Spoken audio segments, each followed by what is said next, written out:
Presidente, para darle contexto a mi primera pregunta, quisiera poner un pequeño audio de 1 minuto con 22 segundos. Era mi deber actuar en toda decisión para enfrentar la emergencia. Así se hizo y nunca lo lamentaré. Los grandes corruptos del pasado, del presente y del futuro rendirán cuentas. No habrá para ellos borrón y cuenta nueva. Yo me comprometo a promover ante mi partido y los diputados de Acción Nacional a entregar el número que abre la entrada a la información del FOBAPROA. Hemos decidido, los diputados de Acción Nacional y los diputados del Verde Ecologista, el traer aquí para que frente a toda la nación entreguemos, para que si se juntan los otros 3 números clave para entrar a las listas del FOBAPROA, se pueda realizar. FOBAPROA informa. Hay 3 tipos de deudores: los que cumplen, los que no pueden pagar y los que abusan. Los 2 primeros merecen ayuda. Los abusivos merecen castigo y deben someterse a todo el peso de la ley. El gobierno apoya a los que lo necesitan. La ley debe castigar a quienes lo merecen. El Fondo Bancario de Protección al Ahorro protege tu economía y el futuro de nuestros hijos. FOBAPROA, protección al ahorro. Solicita información al 01800 711 1330.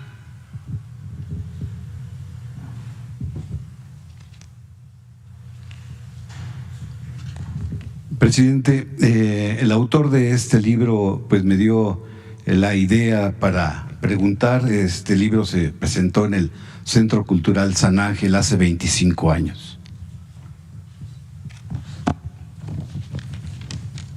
Pero antes de iniciar esas preguntas, presidente, quisiera darle el contexto, porque es importante, de qué está pasando ahorita en Pemex. Médicos del Frente Nacional residentes estuvieron apenas ayer pues exigiendo que su aguinaldo sea cubierto conforme a la ley, porque pues solamente les dieron 2,500 pesos. Por otra parte, en Pemex al día de hoy siguen sin pagar a las cadenas productivas a través de Nacional Financiera, y pues se están yendo los pagos a más de 90 días. Entonces se pide que el ingeniero titular de Petróleos Mexicanos pueda ayudarles. Y por otra parte, se fugan 100,000 millones de pesos en Pemex, que se van a la compra de aceites y lubricantes y parafinas industriales. De las parafinas, pues le piden que la refinería de Salamanca, en Guanajuato, active el tren de lubricantes que existe porque no existe solamente en esa refinería de Salamanca, existe esta producción de parafinas, que se pudiera echar a caminar y se le pidiera al ingeniero Alberto Isaac, que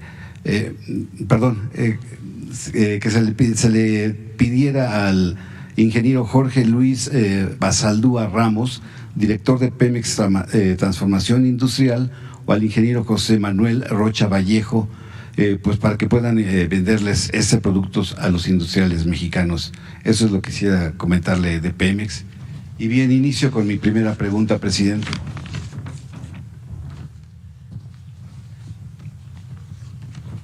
Carlos Salinas de Gortari delineó un proyecto para crear un nuevo corporativismo económico financiero, y en 1990 nace el FOBAPROA. Y luego, el 12 de diciembre, pero de 1998, Ernesto Zedillo pues nos obliga a todos los mexicanos a pagar hasta este año 24 años de deuda que no es de nosotros, y para sanear las malas prácticas pues de los gobiernos y sexenios priistas. Una deuda, presidente, de 100,000 millones de dólares o 1,000,000 de millones de pesos. Esto lo tiene que pagar el pueblo de México hasta el año 2070. Cada mexicano, nacido o no nacido, debe de pagar 6,490 pesos por el FOBAPROA. Felipe Calderón, presidente del PAN en 1998, instruyó a sus diputados a consolidar el saqueo y el PAN, la mayoría del PAN y del PRI aprobaron la creación del IPAP, y en el Congreso Diego Fernández de Ceballos y Fauzi Handam pusieron freno para que las comisiones investigaran la lista y nombres de beneficiarios del FOBAPROA.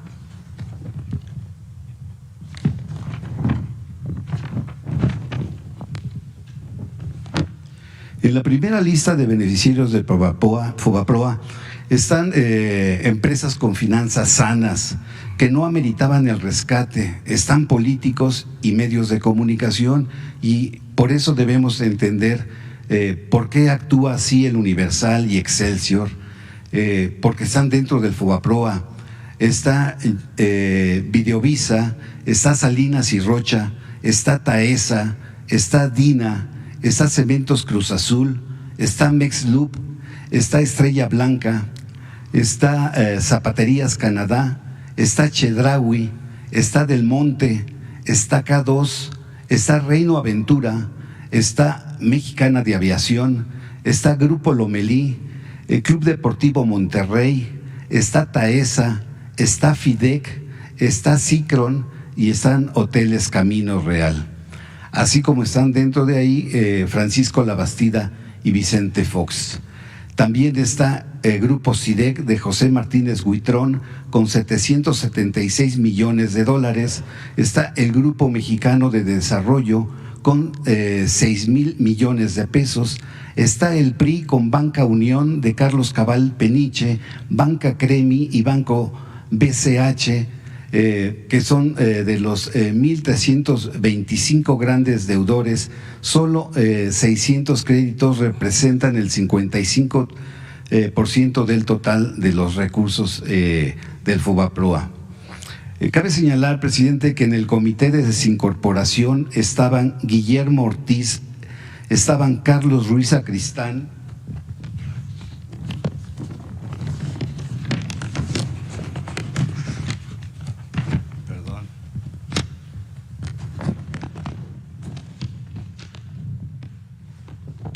estaba Miguel Mancera Aguayo, estaba Jacques Ragosinsky y estaba Guillermo Prieto. Presidente, en Japón, en Indonesia y en Estados Unidos se aplicaron programas similares de rescate financiero, pero se castigó con cárcel a los defraudadores. En la página 10 del libro del FOBAPROA, cito, dice: la renovación de la República demanda un cambio democrático auténtico que permita dar una nueva viabilidad a la nación. La democracia no nos traerá por sí mismo el cuerno de la abundancia, pero con ella vendrá una nueva legalidad, una nueva convivencia y un nuevo México liberado de la corrupción y de la impunidad. Presidente, usted ha estado en contra desde el principio del FOBAPROA y está a favor de la transparencia, que es la regla de oro de la democracia.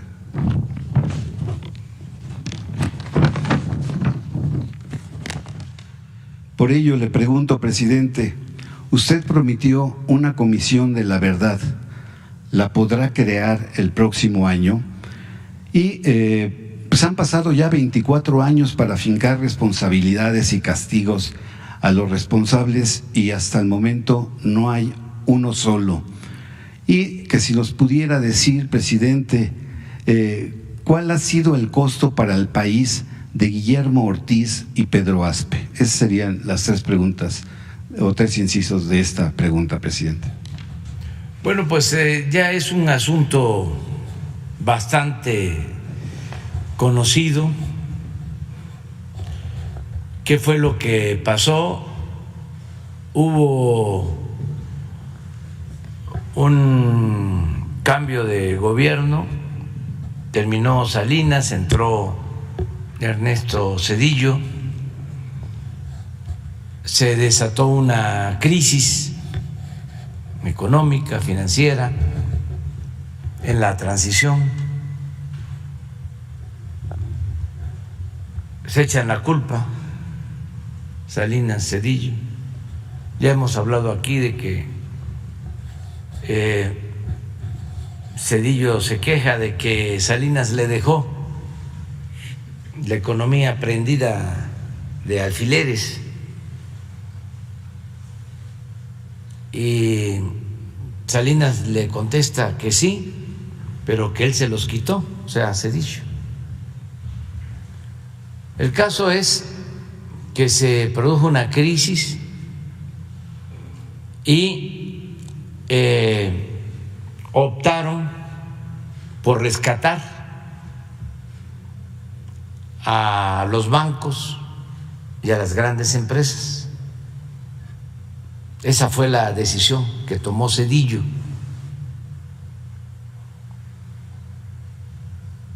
Convirtió las deudas privadas en deuda pública.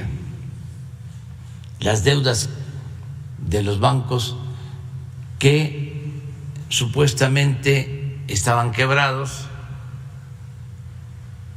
con carteras vencidas porque la gente no podía pagar, y empresas que tampoco podían pagar. Entonces, toda esa deuda pasó a formar parte de la deuda pública. Desde luego, con la justificación de que al rescatar a los de arriba se iba a rescatar a los de abajo.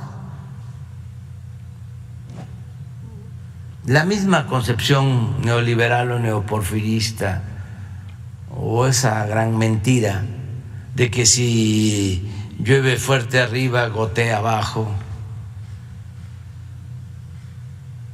como si la riqueza fuese permeable o contagiosa. Algo que nosotros cambiamos por completo porque enfrentamos una crisis a partir de la pandemia y fueron también a pedirnos dinero, que nos endeudáramos para rescatar a los de arriba. Y dijimos no nos endeudamos, y lo que hicimos fue, con recursos que se obtuvieron de ahorros por no permitir la corrupción, por hacer un gobierno austero, los dedicamos a apoyar a los de abajo. En vez de darle a los de arriba, les dimos a los de abajo hacia arriba. Y esa fórmula nos funcionó porque no se endeudó al país y porque esto impidió una crisis de consumo. A pesar de la situación tan difícil, la gente tuvo ingresos para lo básico. No tuvimos crisis de hambre, porque abajo siempre procuramos que llegara el recurso. El FOBAPROA fue exactamente lo opuesto, porque quebraron los bancos, pero no los banqueros. Bancos quebrados y banqueros ricos. Fue un atraco. Todo esto se hizo en complicidad con el PAN, que en ese entonces era supuestamente oposición.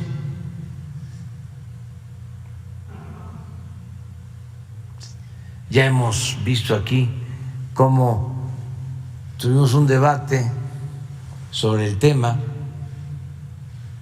en el programa de Gutiérrez Vivó con Calderón.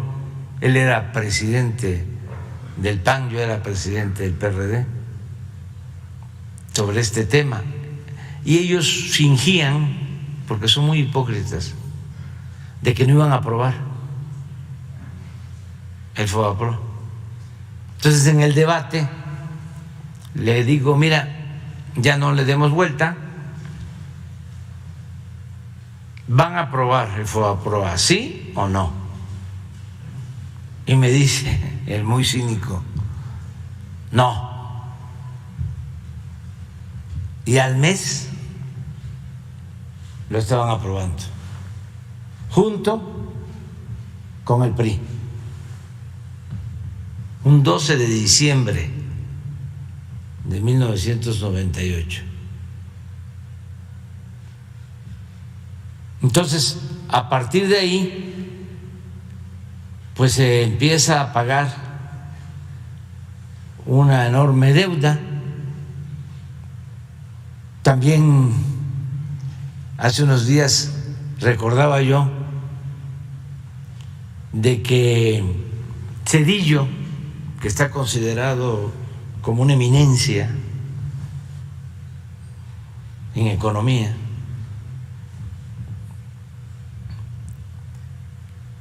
calculó y lo dio a conocer en su informe de que el rescate del FOBAPROA iba a significar, nos iba a costar 125,000 millones de pesos.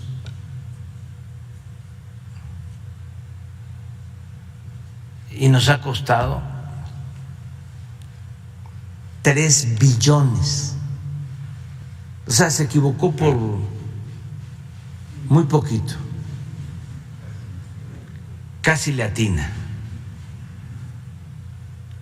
Pero sigue siendo un gran economista. Y sigue contando con el reconocimiento de muchos.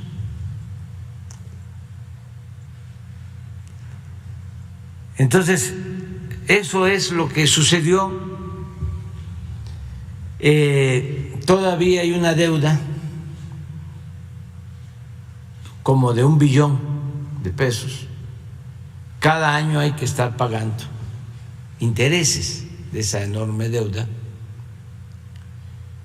Y sí va a llevar tiempo todavía, pero ya toda esa deuda entró al mercado financiero, son bonos,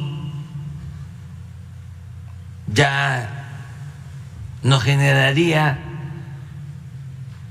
pues un conflicto mayor el querer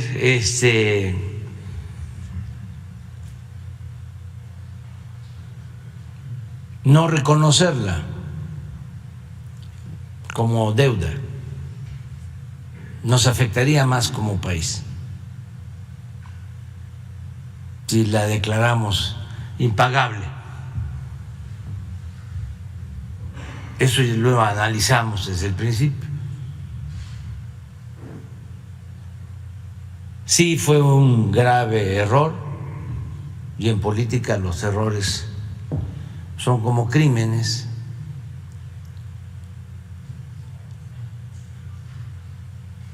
Pero también nos dejó la enseñanza de no volver a esos esquemas, que además son completamente injustos, porque si a un pequeño comerciante, a un pequeño empresario, a una familia de clase media, a un obrero le va mal, ya sea porque una familia humilde se enferma alguien y no tienen para pagar su atención médica, pues ¿quién lo rescata? Si a un tendero le va mal, un abarrotero, ¿quién lo rescata?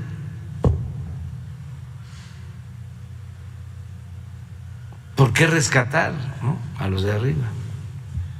Luego se rescataron los bancos y una vez que se limpiaron, se vendieron a extranjeros.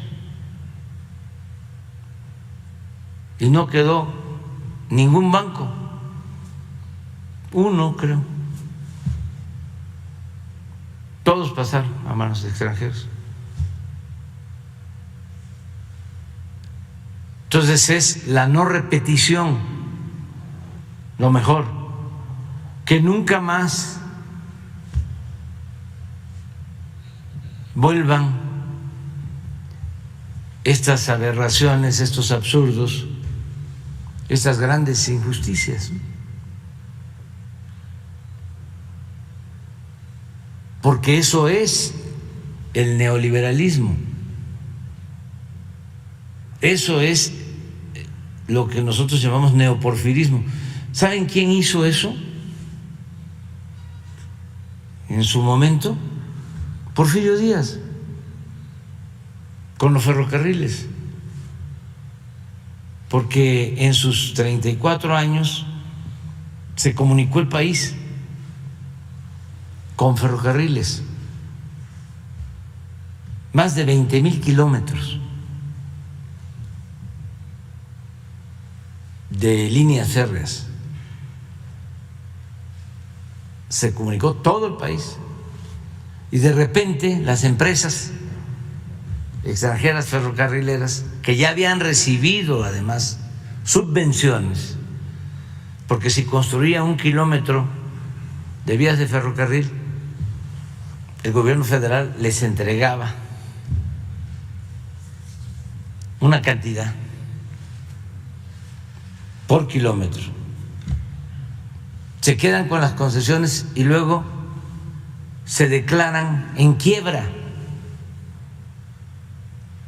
Y el gobierno los rescata a todas estas empresas y a los accionistas con dinero público, con deuda. Esto lo hace Limantur, que era el ministro de Hacienda, y participa el hermano de Limantur, que se entera de que el gobierno va a rescatar a las empresas ferrocarrileras extranjeras, y como los bonos de estas empresas no valían y él tenía información privilegiada, empieza a comprar bonos a bajo precio. Y una vez que se rescatan las acciones, pues hace un jugoso negocio. Esto está escrito. O sea, el modelo del FOBAPROA que aplican en la época de Zedillo ya se había aplicado en el rescate a los ferrocarriles en la época de Porfirio Díaz. Fíjense cómo nos tenían de sometidos y colonizados, que se creó a partir de ese rescate ferrocarriles nacionales. A todas las compañías rescatadas, todas las compañías extranjeras, se les integró y se creó ferrocarriles nacionales. Pero todos los empleados de la nueva empresa, que todavía funcionaba antes de que terminara el porfiriato, antes de la revolución, todos eran extranjeros. Los que vendían los boletos, los maquinistas, todos. Y ya se llamaba Ferrocarriles Nacionales de México. Es hasta que llega el presidente Madero que se mexicaniza, así le llamaron, a los ferrocarriles nacionales, porque empiezan a trabajar mexicanos en lo que ya era nuestro, porque ni siquiera le tenían fe. Confianza a los mexicanos. Existía desde entonces la idea de que los extranjeros eran mejores, que se mantuvo por mucho tiempo, y todavía hay conservadores que piensan que los de otros países son mejores que nosotros. Entonces, eso es el FOBAPROA. Lo mejor es, pues, no repetir. Y sí, yo escribí ese libro hace 25 años y se llama FOBAPROA Expediente Abierto. Y recorrí todo el país en aquel entonces. Me acuerdo que los que eran beneficiados, los rescatados, nos perseguían. Llegábamos a un estado y movían a trabajadores que no sabían a qué iban, pero cargaban unas mantas en contra de nosotros. Una vez fuimos a Hermosillo y teníamos contratado un salón de un hotel y resultó que los dueños del hotel estaban ahí, eran de los rescatados, y que nos cancelan la reservación del salón. Y así, pues, muchas cosas. Hicimos una consulta en ese entonces, preguntándole a la gente, y desde luego la gente dijo que no. Pero pues no sirvió de nada. La única posibilidad era de que en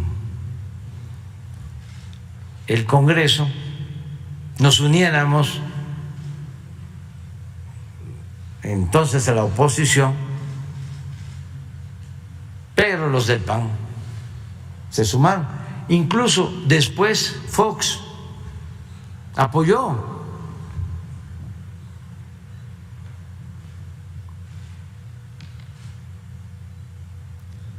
Porque era muy aplaudido por los beneficiarios del FOBAPROA. Amenazaron con denunciarme. Ya es historia, ¿no? Pero entonces estaba en el Consejo Coordinador Empresarial Burs, Eduardo Burs, que después fue gobernador de Sonora, y amenazó con que me iba a denunciar. Ya, eso pasó. Como dice la canción, lo que pasó, pasó. Pero sí ayuda, nada más para que no se vuelva a repetir. Por ejemplo, esta autopista del Sol la rescataron. Hicieron una tranza, pero bárbara, porque creo que ahí está en el libro. Hicieron un avalúo y el rescate a la empresa significaba darles 300 millones de dólares. Y de repente, sin avalúo, deciden darles 500 o 600 millones de dólares. Fue la piñata, pues.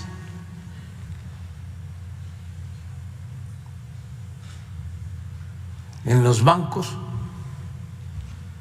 todas las colecciones de los grandes pintores de México que tenían los bancos pasaron a formar parte de los nuevos dueños. Los Siqueiros, los Riveras, las colecciones.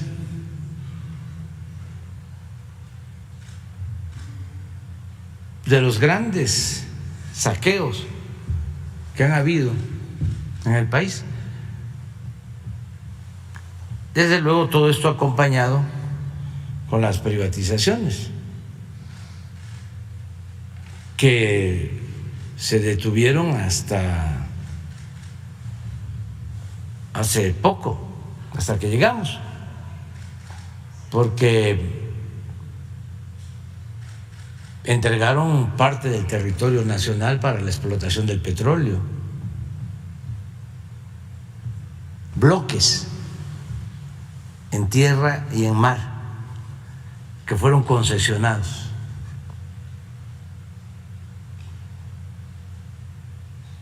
El petróleo de la nación y la industria eléctrica, y además todo esto modificando la Constitución. Ahí sí no había opositores. Y no solo modificando la Constitución y dejando bien amarrado todo para que costara trabajo dar marcha atrás, sino creando instituciones para defender la política privatizadora.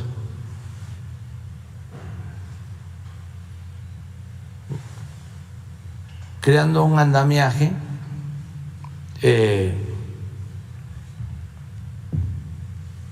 para contrarrestar las acciones del Ejecutivo, debilitar al Poder Ejecutivo.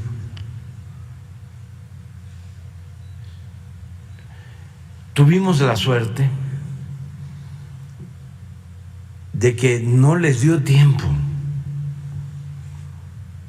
de consumar por completo el despojo,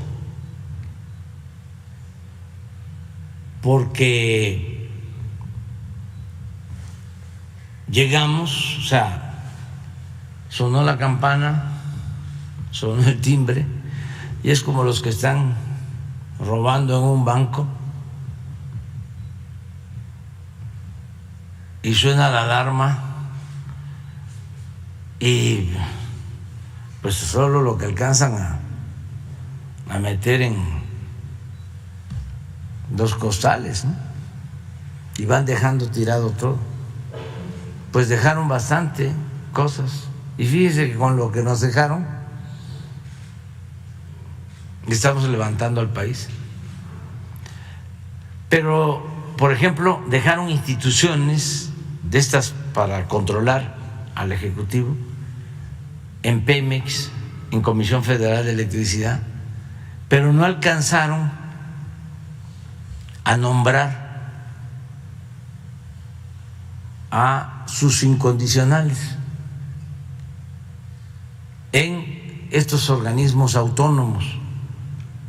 Entonces nos dejaron vacíos algunos organismos, y eso nos ayudó mucho, porque llegamos y ya se propuso gente íntegra, honesta, patriota, en Pemex, en la Comisión Federal de Electricidad. Si no,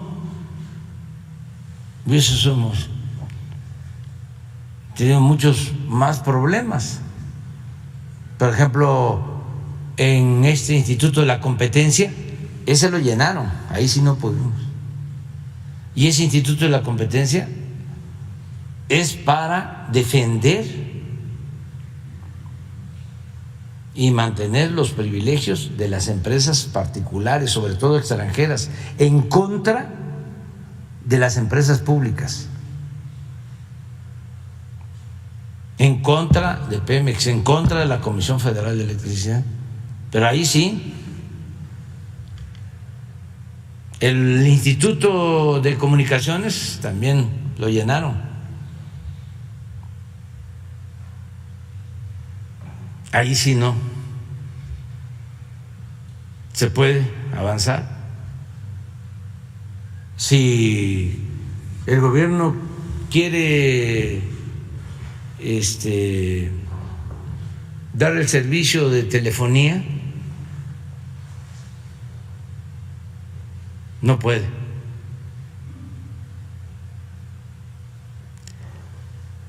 Nos dieron una concesión solo para atender los pueblos en donde no hay internet, donde ya hay, en las ciudades, pues, donde está el negocio, ahí no podemos.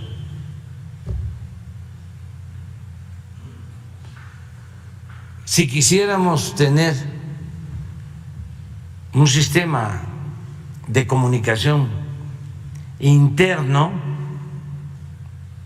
para todo el gobierno, también tendríamos que pedir permiso y es probable que nos nieguen el permiso. ¿Y son realmente autónomos? No, los dominan los que supuestamente iban a ser combatidos, los dueños de los monopolios, que les llaman actores preponderantes, porque hasta cambiaron la terminología, usaron el eufemismo de preponderante en vez de monopolio. Ya ven cómo se habla físico ahora, ¿no?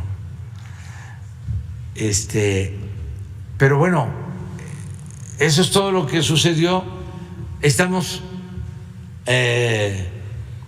revirtiendo lo que se puede, también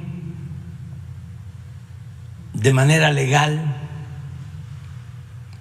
sin expropiaciones, pero sí cuesta.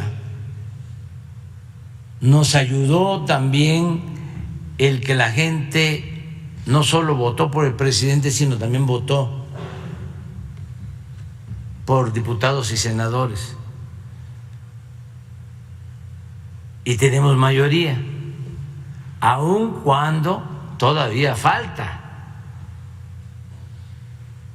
porque no podemos reformar la Constitución. Se necesitan 2/3 partes.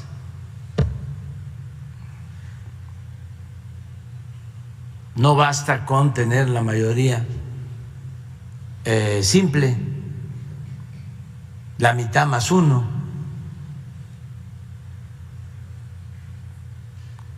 Se requieren 2/3 partes de los votos. Por eso no se pudo llevar a cabo la reforma electoral, la reforma a la Constitución en materia electoral,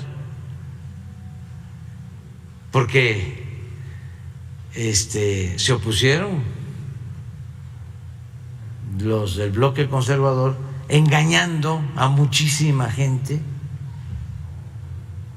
de que queríamos nosotros manejar el padrón electoral, que nosotros íbamos a nombrar a los consejeros del INE, que ya no iba a haber democracia, cuando la propuesta iba en el sentido de afianzar la democracia, de combatir los fraudes, de combatir los excesos, de reducir de 25,000 millones de pesos a 10,000 millones al año los gastos del INE, a que ya no se tengan 500 diputados, sino 300, y que todos sean electos de manera directa, que los consejeros del INE no los nombren los partidos, sino que sean electos por el pueblo, por los ciudadanos. Pero todo eso lo rechazaron, y la mayoría de la gente sin saber lo que se estaba proponiendo, porque los manipulan mucho, no a todos afortunadamente, y ya muchos también se están dando cuenta. Por eso yo parezco disco rayado, repito y repito y repito,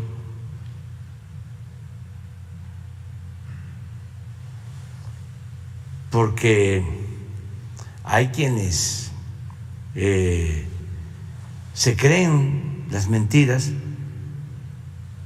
y al momento que digo les están mintiendo, les están jugando el dedo en la boca, es lamentable que no estén informados, que les manipulen. Pues algunos sí reaccionan, otros se cierran más, pero hay algunos que sí, y sobre todo hay que pensar en los jóvenes. Y la labor de un dirigente pues es concientizar, es como la de un predicador cívico, democrático. Esa es la labor de un dirigente. Un escritor, un intelectual, pues no se debe de repetir, o no debe de usar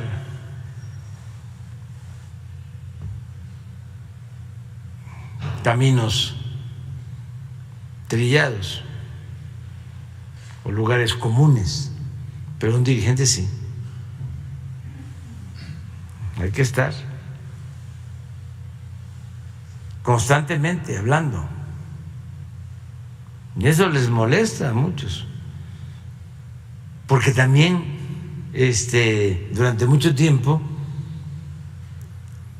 los hicieron sentirse muy informados, superiores, y entonces les molesta que no sea así, que se esté dando a conocer otra realidad. Bueno, pero eso es básicamente lo del FOBAPROA, que no se repita y que se rescate al pueblo. Bien, presidente.